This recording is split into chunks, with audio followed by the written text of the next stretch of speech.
Buenas, Saber fans. Today I'm going to go over this TXQ Tritium Sabers Survivor install that I did. Fully weathered.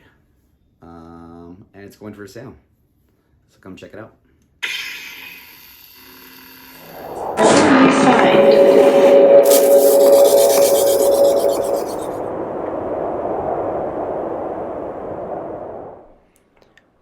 So this is the Survivor Hilt by Tritium Sabers, and it was manufactured by TXQ Sabers. I did a ton of accuracy upgrades. So here you'll notice I added the copper ring that was not colored, added heat staining to the shrouds, and wires to the greeblies as well. I went with red and brown. The TXQ, or this Tritium Sabers rendition of the Fallen Saber, or of the Survivor Hilt, is it's a little bit off in that it has a 2-button setup.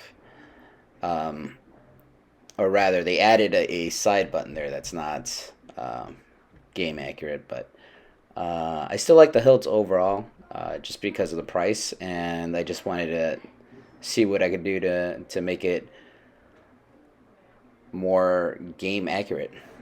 So a lot went into the weathering, especially on the grip as well.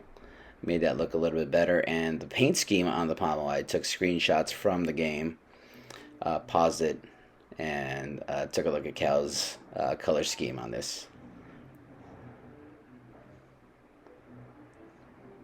So the Hilt also has a custom rotating blade plug.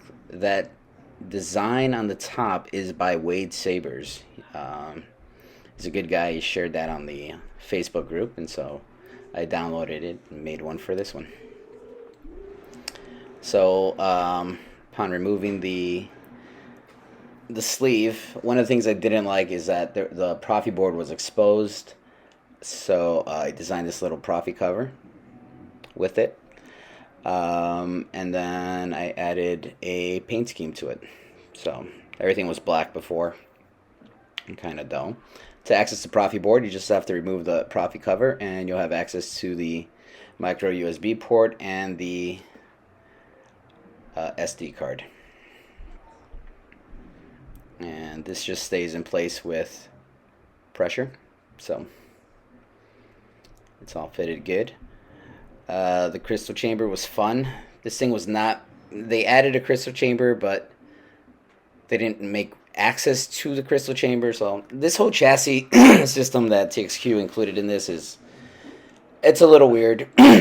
But I modified what I needed to, and we modified and made it happen. So the battery, another thing I don't like is that the chassis only gives room for an unprotected battery. So unprotected 18650 battery. So make sure you are positive about the polarity there before you insert it.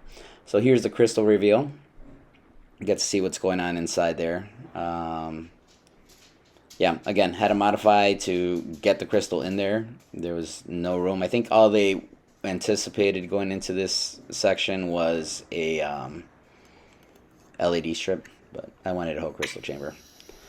So everything is clocked correctly. I added an O-ring near the pommel section to line up the pommel,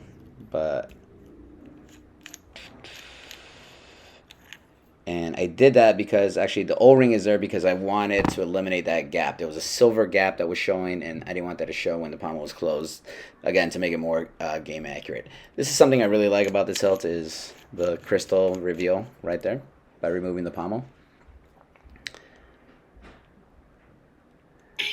It does have the 2-button setup, and there is that rotating blade plug, which is very cool. So thanks, Wade Sabers. Overall, I'm super happy with how the saber came out, especially the weathering. The install was pretty simple, but I do love the crystal chamber add-on. This one's going for sale. Thanks for watching.